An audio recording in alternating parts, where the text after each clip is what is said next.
This part of the bay is called Waterloo Bay. Over to the right, the bit of land sticking out is Wellington Point. There's some lovely houses over there. If anybody has a spare 5 or 6 million lying around, they don't know what to do with it, get yourself a nice little weekender over on Wellington Point. Just on our way to St Helena.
So this is the lime kiln. It was used to basically burn coral to make the mortar for the bricks, which you'd like see here.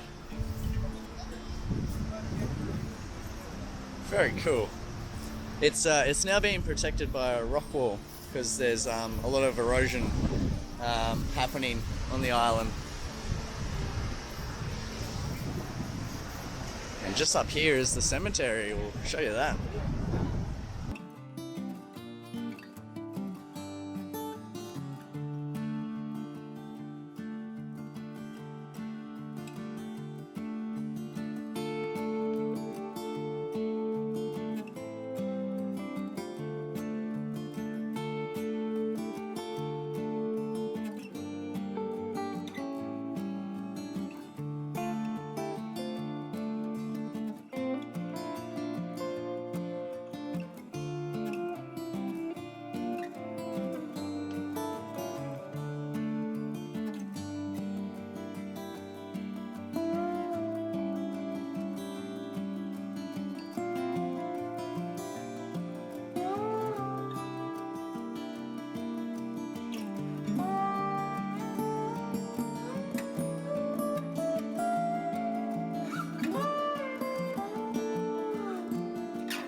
So this is the prisoners' cemetery, and they don't have the names of the prisoners on the tombstones, only their prison number, which is quite sad because they didn't really get to die with dignity.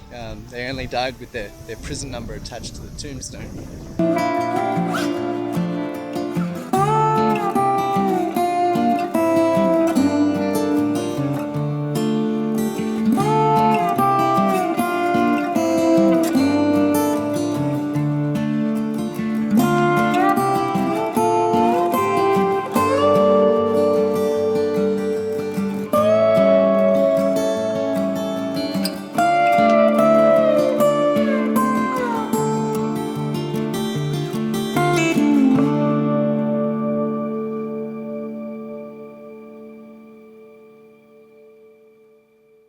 So, they arrive here in Leaguire. First stop for prisoners is the blacksmith shop, where they will have their chains removed. Unless at a magistrate's leisure, the chains were left on. Sometimes they were left on so long that the skin wore off the leg and polished bone was showing through the wound. We then take them into yard F, which is on the other side of the storehouse here. We give them a harsh chemical bath to get rid of anything they might have living on them. We then shave them with a great big cutthroat razor blade. First we take all the hair off their face, and then we take all the hair off their head. And we keep them that way. We shave them every 2 weeks. You look like a billiard ball while you are here on St Helena. You will then be issued with your prison kit. What was your name? Chris. That's yours for Chris. Yeah. You know what, Chris? Nobody cares! There are 350 prisoners in here, or up to, and I do not want to know anybody's name. Everything in a prisoner's kit has a number on it. That kit number is how they're known through their entire stay here. No names for prisoners, just kit numbers. So 350 prisoners, 350 kits, 350 kit numbers. 341! Sir. Apart from your number, what is in your kit? Boots, but never any socks.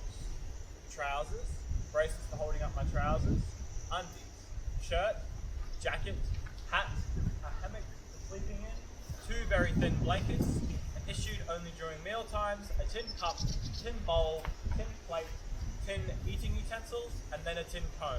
Yep, we shave their head every 2 weeks, but we give them a comb. Isn't that nice? The comb is the prisoner's responsibility. If you lose it or break it, Chris, you will be severely punished.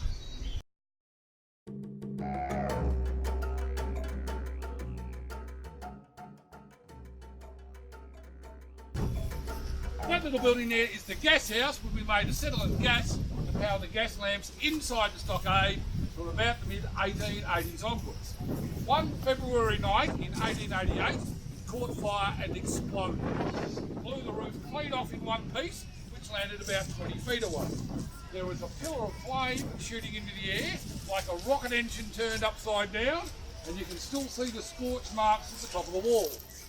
The people in Brisbane could see that pillar of flame and said it looked like the finger of God bringing down retribution on the wicked men of St Helena.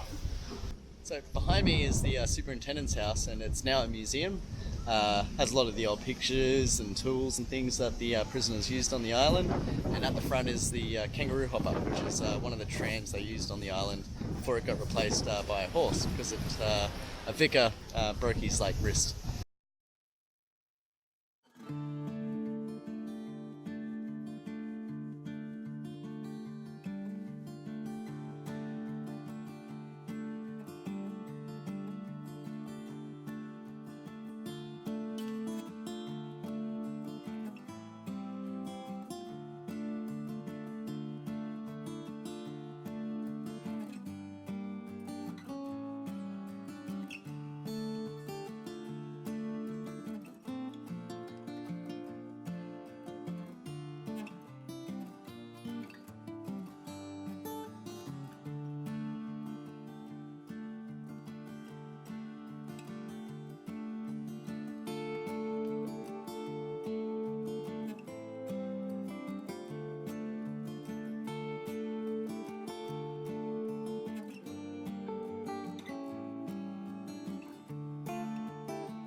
So this is the little meal that you get on the St Helena Island tour. I just got the normal one, and Gordo got the vegetarian meal. It came with avocado. It looks pretty good.